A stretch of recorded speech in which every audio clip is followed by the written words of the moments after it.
give women the vote. Probably the most famous fighter for women's rights was Emmeline Pankhurst, who was the leader of the Women's Social and Political Union, which she founded in 1903. This was a suffragette organisation. That is, they were militant. They tried to force Parliament to give women the vote through acts of vandalism and violence. There was another large national organisation for women's suffrage called the National Union of Women's Suffrage Societies. Unlike many suffragettes, they never resorted to violence to get their way. They campaigned peacefully by making petitions and distributing leaflets to raise awareness of the cause. Many of them aimed to prove by logical deduction that women were equally intelligent to men and therefore deserve equal rights in the laws and equal opportunity to help make those laws. Like many suffragettes, Emmeline Pankhurst was arrested on numerous occasions and went on hunger strike herself, resulting in violent force feeding. In 1913, in response to the wave of hunger strikes, the government passed what became known as the Cat and Mouse Act. Hunger striking prisoners were released until they grew strong again and then re-arrested.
Taking place, a new form of hysteria being swept across part of the feminist population of those isles, and this manifestation takes the shape of irresponsible breaking of windows, burning of letters, general inconvenience to respectable honest business people who just want to attend their business.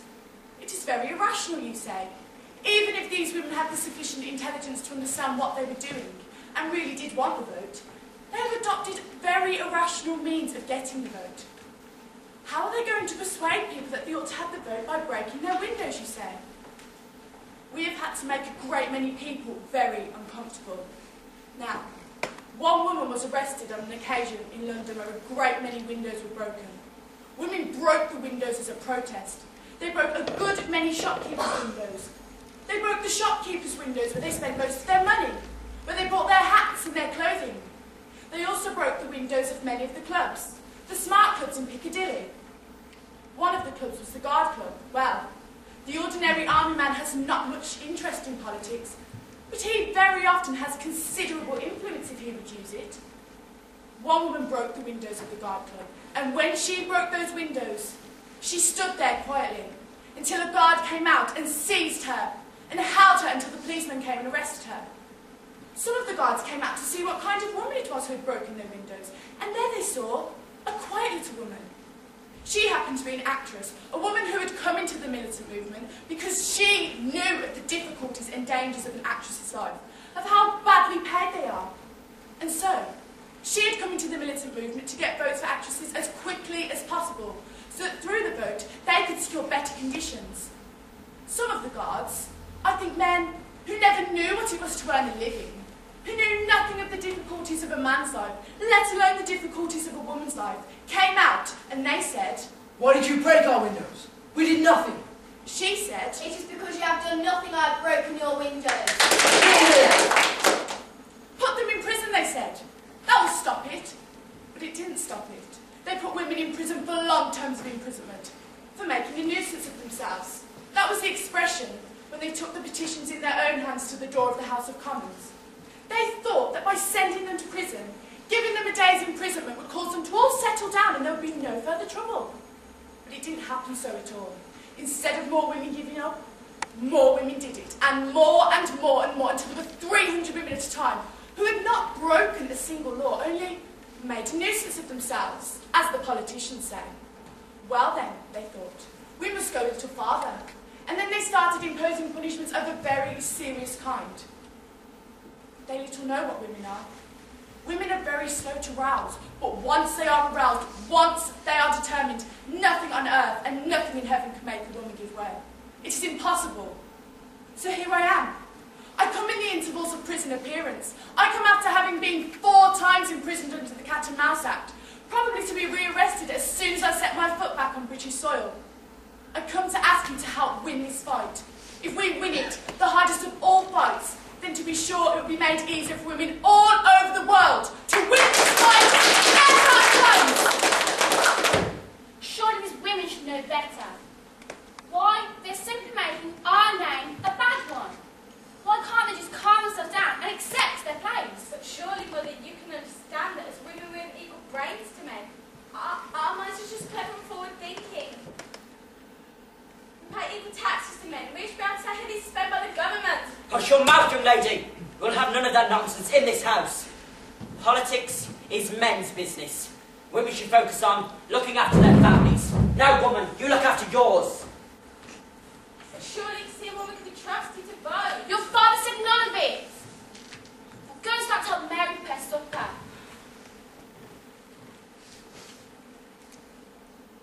I cannot express the hope that the House of Commons will not consent the reading of the parliamentary bill for the suffrage to women. It is such a narrow bill, inasmuch as it excludes from its operation the entire married women, who are not less reflective, intelligent or virtuous than their unmarried sisters, and who must I feel be superior in another great element of fitness, namely the lifelong habit of responsible action. There may well be a woman with a mind as fit as man's, but is this the case for all? I feel that the abolition of our current laws could be detrimental to all, especially... A woman's mind is over-influenced by individual instances. It arrives at the conclusion on incomplete evidence and has a very imperfect sense of proportion. It accepts the agreeable things as true and rejects the disagreeable as false. Take my daughter. She takes the imaginary which is desired for reality and treats the undesired reality as out of sight, as non-existent. This builds up the picture of the external world. The failure to recognise that man is master lies at the root of the suffrage movement. By leaving out of account those powers of the mind in which man is superior, woman falls into the error of thinking that she can really compete with him and that she belongs to the same intellectual class. No woman is strong in this way. I am a woman who is stronger than I give her credit. The walls of this room suffocate and frustrate my mind. How dare any man, or even any woman, say that the mind of our sex is any less great than that of a man's? Soon my parents will realise I am not only a woman with a strong opinion, but I am a woman who has the will to be doubly stubborn as any man. I initially joined the suffragette movement, quietly distributing leaflets and keeping myself to the background, but my mind would want to burst with power to keep my thoughts imprisoned. I'd rather die in prison than suffer in silence any more in this house. Tomorrow will be my first physical enforcement with the suffragettes, as I go to the Epsom Derby to support my comrade Emily Davidson, as she runs out and attaches our suffragette flag to the winning horse. May tomorrow be the day that all of England see what we were trying to do. Emily Davidson, a militant of the suffragette movement, sacrificed her life for what she believed. On the 4th of June, 1913, She ran out in front of the King's horse as it was taking part in the Epsom Derby. It was believed her wish was to attach the suffragette flag to the King's horse. Her aspiration to see it flying across the finishing line. The horse trampled over her, damaging her skull. She died 4 days later due to internal injuries. The bill that legalised women to vote was finally passed in 1918, with 134 votes to 71. Women voted in their first elections in December 1918. 10 years later, the vote was extended to all women over 21. Not everyone was convinced. Even then.